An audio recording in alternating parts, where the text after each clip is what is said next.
Հանգամանքների բերումով ստացվեց այնպես, որ ես ինքս ընդգրկված եմ եղել մի խմբի, որը վերջին 3 տարիների ընթացքում շատ անընդհատ ուսումնասիրել է այդ հանրային, այսպես ասած, ուսումնասիրությունով զբաղվել հանրային քննարկումների վերաբերյալ։ Ու հաշվի առնելով նաև տեղական ընտրությունների հետ կապված։ Եվ մեր բոլորիս մոտ մի հարցադրում կա, եթե այսպիսի վատ վիճակի մեջ է գտնվում Հայաստանը, ապա ինչպես է ստացվել, որ այս մարդը կարողացել է 7 տարի պահպանել իշխանությունը։ Այդ հարցադրումը բոլորի մոտ կա։ Մարդիկ մտածում են, որ միգուցե այդտեղ երկու պատճառ կարող լինել, կամ մեր ժողովրդի մեծ մասը չի գիտակցում, թե ինչ վիճակի մեջ է, կամ գիտակցում է, բայց քաղաքական ուժերը չեն կարողանում կապիտալիզացնել ժողովրդի մեծ մասի այդ ցանկությունը։ Եվ հարց առաջանում, ինչպես անել, որ փոխել այս իրավիճակը, որովհետև Վահեն շատ կենտրոնական ձևակերպում դրեց, թե գալիք ընտրությունների ժամանակ հարցադրումը հետևյալ լինելու, մենք պետք է ապրենք, թե չապրենք։ Սա շատ կենտրոնական խնդիր է։ Ես փորձեմ քաղաքական փաթեթավորում տամ այդ ձևակերպմանը։ Հայաստանում գլխավոր խնդիրը դրված է հետևյալը. այն խաղաղությունը, որ պետք է հաստատվի տարածաշրջանում, ունենալու է երաշխավորներ անվտանգային, թե չի ունենալու։ Այդ հարցադրումը առաջին հայացքից թվում է, թե լուրջ հարցադրում է, բայց իրականում եթե մենք լուրջ վերլուծենք, ապա այդ հարցադրումը շատ ծիծաղելի հարցադրում է, որովհետև խաղաղություն առանց երաշխիքների չի լինում ընդհանրապես։ Բոլորս էլ հասկանում ենք, բայց առաջացել է մի իրավիճակ, որ այսօրվա իշխանությանը օբյեկտիվորեն իրենց շահերի պատճառով շահավետ չէ, որ լինեն այդպիսի երաշխավորներ, որտեղ այն երաշխավորները, որ կարող են լինել, իրեն շահավետ չէ, իսկ այն կենտրոնում, որ իրենք փորձում են ման գալ գտնել այդպիսի երաշխավորներ, այդ երկրները չեն կարող այդ երաշխիքը տալ։ Եվ առաջացել է այդ մեծ խզումը, որից խիստ նյարդայնացած է իշխանությունը, եւ շատ լավ հասկանում է, որ հանրության մեծ մասը ինտուիտիվ հասկանում է դա, եւ ինքը շատ վախեցած է գալիք ընտրություններից։ Տեսեք, ես մի քանի գործոն ասեմ, որ դուք պատկերացնեք։ Մեր ուսումնասիրությունները հանրային կարծիքի ցույց են տալիս, որ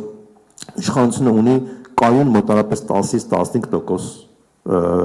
հա, մոտավորապես այդքան։ Բայց նաև պետք է նշել, որ մոտավորապես այդքան էլ 10-ից 15% մարդիկ են, որոնք իմպերատիվ մերժում են իրենց, շատ ակտիվ են մերժում իրենց, մնացած մոտավորապես 70%-ը բավականին պասիվ դիրքորոշման մեջ են, ինչու։ Ոչ թե իրանք պասիվ են որպես մարդ, այլ պարզապես այդ մարդիկ ուզում են գտնեն այլընտրանք, իրենց պատկերացումներով այլընտրանք, որը ոչ միայն քննադատի այսօրվա իշխանությունը, ոչ միայն նշի այս իշխանության բոլոր խոցելի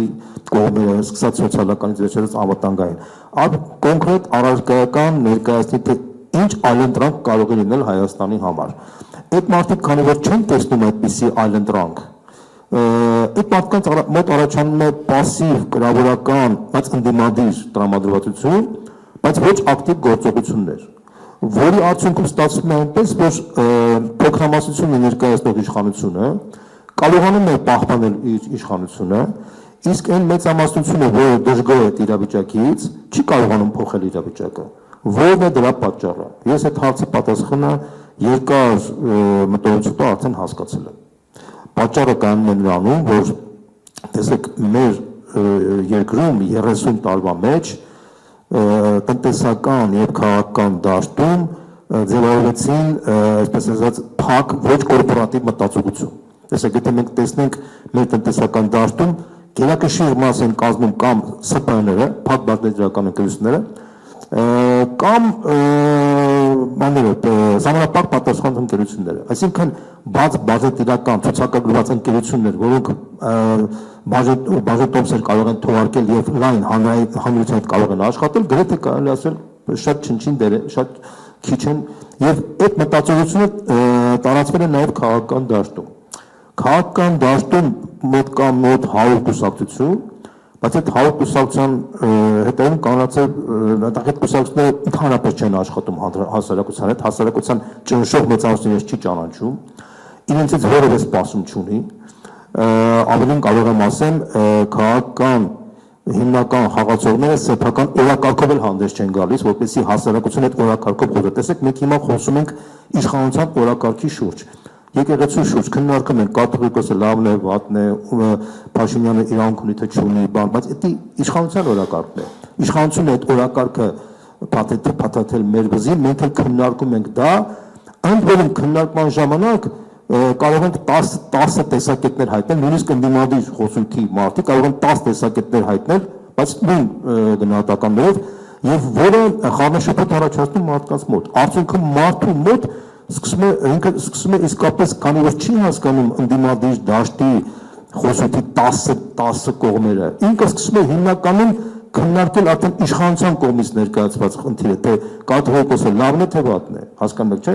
Արդյունքում հասարակությունը սկսում է հիմնականում աշխատել, մտածել իշխանության կողմից առաջարկված օրակարգով, որի արդյունքում իշխանությունը միշտ հաջողված է դուրս գալու։ Դա քաղաքագիտական օրենք է։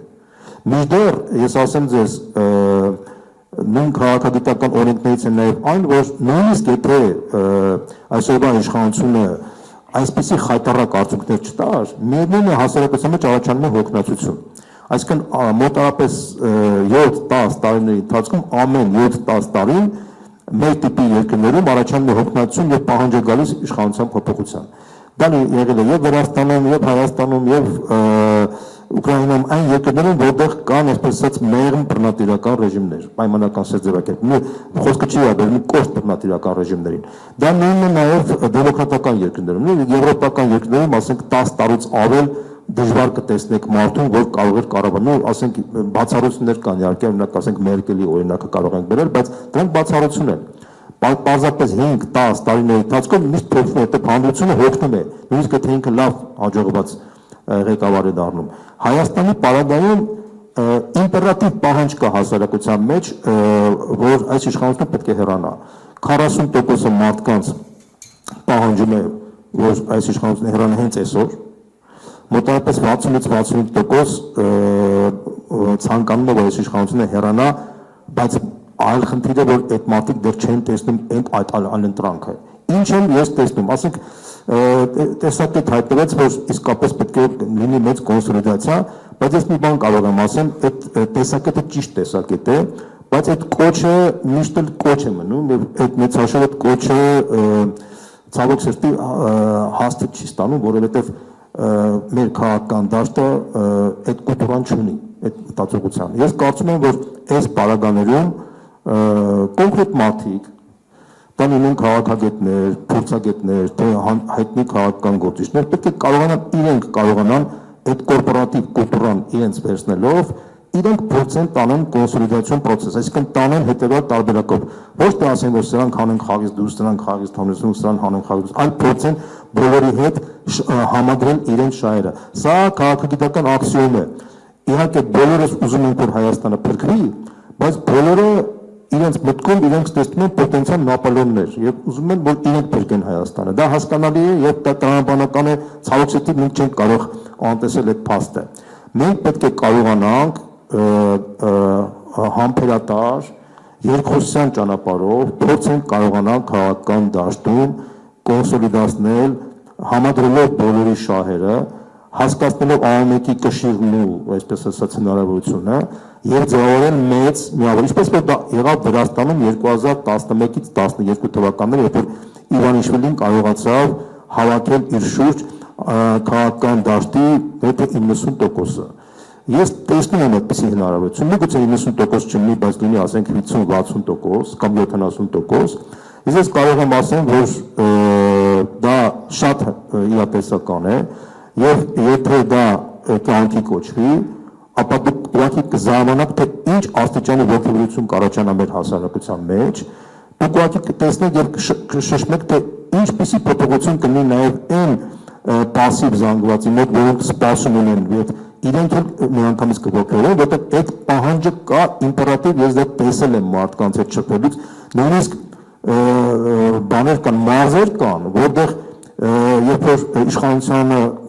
կողմնակիցի մարդը որ խոսում է, բոլոր մնացածները ծաղրում են իրեն, այսինքն այդ 10-15%-ը այնքան մարգինալ է դարձել, որտեղ մարդիկ ինտուիտիվ տեսնում են, որ անվտանգության խնդիր ակնառու կա, մարդիկ տեսնում են, որ այս իշխանությունը հանձնեց Արցախը եւ ըստ էության Հայաստանի անվտանգության խնդրի առաջ կանգնած է, մարդիկ տեսնում են, որ այն սոցիալական ճճացող անարդարությունները, որ կան հիմա, շատ ավելի ցույց չեն քան նախկինում։ Օրինակ ես մի օրինակ բերեմ, որ դուք պատկերացնեք։ Երբևիցե եղել է, որ Հայաստանի բանկային համակարգը համախառն տավա մեջ $100 միլիոն ավել եկամուտ ուներ։ Այսպիսի բան մինչև 2018 թվականը չի եղել։ Այսօր գիտեք ինչքան է կազմում բանը $1 միլիարդից ավել։ $1 միլիարդ ավել բանկային համակարգի մարդու եկամուտն է կազմում։ Հարց 10 անգամ մեծացել է 2020 թվականից այսքոմ։ Ուրեմն 2018 թվականից հետո Հայաստանի ՀՆԱ-ն մեծացել է մոտավորապես 2.5 անգամ, մոտ այս կազմում է $31 միլիարդ։ Հարց եմ տալիս, մարդկանց կենսամակարդակը գոնե 2.5 անգամ բարձրացել է միջինը, իհարկե ոչ։ Հատկապես բանկային համակարգի, շահումով խաղերի ոլորտի,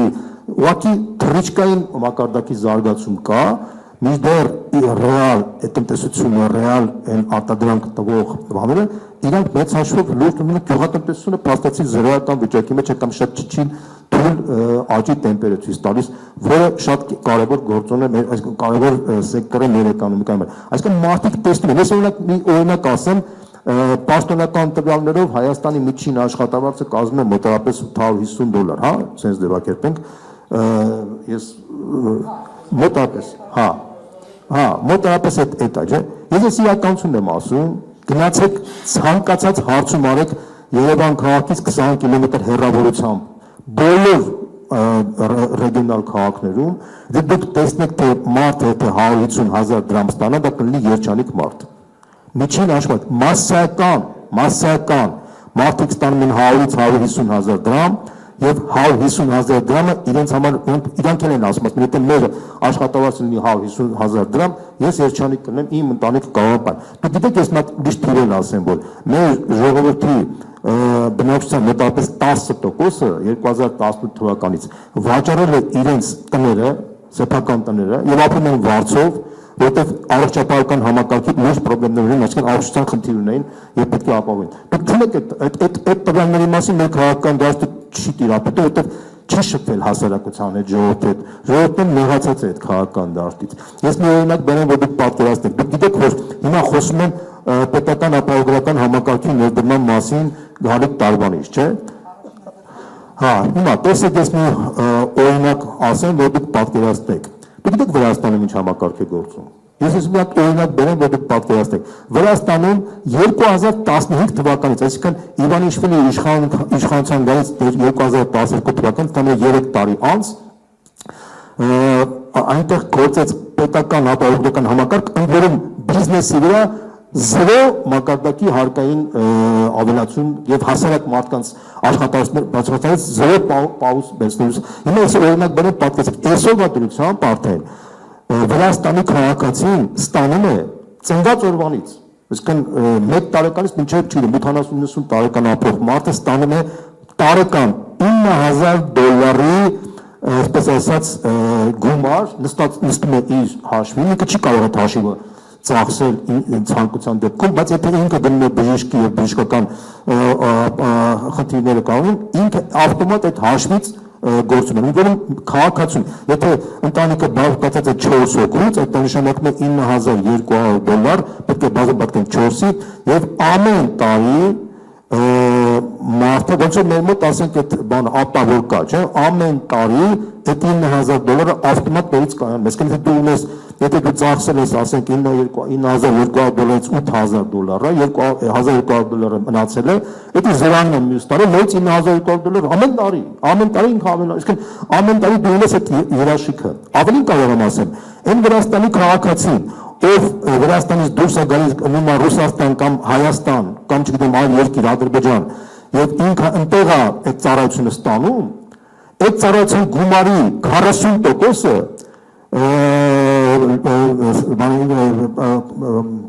Այսպես ասած ծածկվում է այդ իր այդ ֆոնդից, որ կա ինքը 9240%, հասկանալի պատճառով, եթե Վրաստանն էր 100% կծար։ Այսինքն եթե մարդը օրինակ պետք է օպերացիա անի $2000 Վրաստանում 100% $9200 է գալիս, եթե այդ $2000 պետք է մուծեր ինքը Հայաստանում, $2000 մուծում է Հայաստանում, հետո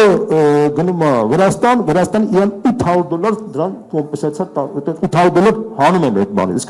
ինքը $800 դից շահում է։ Սա կոչվում է անցումային երկրի կիսով չափ սոցիալական պետություն, իսկ մեր հարևան երկիրն է։ Ես չեմ ասում Ֆրանսիայի կամ Իտալիայի կամ չգիտեմ Իսպանիայի մասին, որտեղ շատ ավելի բարձր մակարդակի սոցիալական ապահովություն կա, կամ տրանսպորտի ոլորտը։ Տրանսպորտի ոլորտը մենք ուսումնասիրություն ենք արել, ուղիղ 2 անգամ ավելի էժան է տրանսպորտային բաները, տոպսի արժեքը քան Հայաստանը։ Ուղիղ 2 անգամ։ Ցենց ասեմ, պատկերացնեք, այսինքն այնտեղ եթե օրինակ մեր մոտ դուք գիտեք, որ տրանսպորտի աբոնեմենտը մի տարվա աբոնեմենտը արժի 88-ից 90 հազար դրամ, ու կախված թե ոնց է բանանում, այնտեղ արժի $100, այսինքն 37500 դրամ, ես ավելի ստույգ ասեմ, 37500 դրամ, այնտեղ արժի մեր մոտ արժի 88000 դրամ, այսինքն ես տեղատեն ավելի շատ, մնացած 6 ամսվա, 3 ամսվա, սա այն որում տրանսպորտի ծախսերը Թբիլիսի քաղաքի մոտարապես 2 անգամ ավելի շատ են, քան Հայաստանում։ Ինչի, որտեղ Թբիլիսի քաղաքը Երևան քաղաքից իր ծավալներով մեծ է մոտարապես 3 անգամ։ Մոտ 3 անգամ ինքը իր մասշտաբով, ծավալներով մեծ է եւ իրենց մոտ վառելիքը օգտագործում են մոտարապես, մի չեմ ասում կոնկրետ 3 անգամ կլինի, բայց առնվազն 2-ից 3 անգամ ավելի շատ է լինում, քան Երևանում։ Մենք ուսումնասիրել ենք օրինակ ինքնարժեքը Երևանի, տրանսպորտի դա գալիս է մոտարապես 60-ից 70 դրամի կարգի, որոնք հիմա ծախսում են։ Ես օրինակ ինչ եմ բերում, օրինակը բերում եմ այս իշխանության, այլասերվածության, լկտիության, ուղղակի չափերը, ուղղակի անսահման բնույթ են կրում։ Եվ ժողովուրդը մեղք վիճակի մեջ է, որովհետև ցավոք սրտի ասում ժողովուրդը դա զգում է, ինտուիտիվ տեսնում է, համատարած դժգոհություն կա, համատարած։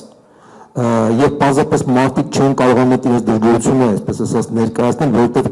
այդ դժգոհության քաղաքական դաշտում այդ դժգոհության կապիտալիզացնող ուժեր չկան։ Մի շարք պատճառ, ասացի թե ինչ պատճառով։ Նախ իրենք լուրջ մակարդակով չեն ուսումնասիրում հանրային կարծիքը, չեն աշխատում ժողովուրդը։ Հիմնականում աշխատում են ընտրություններից ընտրություն, որպեսզի ինչ-որ քրես ստանան եւ մարդիկ դա ինտուիտիվ տեսնելով վիրավորվում են, հասկանում որ այդ մարդիկ լուրջ չեն եւ դրա համար այդ մարդիկ լուրջ հեղինակություն չեն կարող ստանալ, բայց նույնիսկ են կրկնում մարդկանց մոտ պահանջ կա մեկ միասնական մեծ կոնսոլիդացիայի եւ այդ կոնսոլիդացիան իմ կարծիքով կոչելով հնարավոր չի, սա տեխնոլոգիայի խնդիր է, պետք է իսկապես այն մարդիկ, որոնք ունակ են դա անել, եթե իրենք կան դեսերեցին կարողանան անել, իսկ այդ փորձագետները կարողանան իրենց օգնել, ես 100%-ով համոզված եմ, 100%, որ Հայաստանում իսկապես հնարավոր կլինի փոխել իրավիճակը, փոխել այս խայտարակ իշխանությունը, իսկապես ձայնել այնպիսի նորմալ երկիր, որը ըստ էության ոչ թե բանկերը 10 անգամ ավելի շատ եկամուտ կստանան,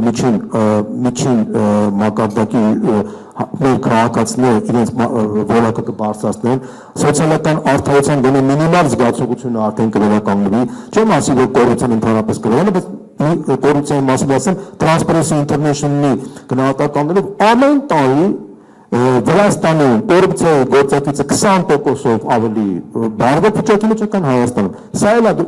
ինչի մասն է, որ համակարգային կոռուպցիա կա, եղել է Հայաստանում,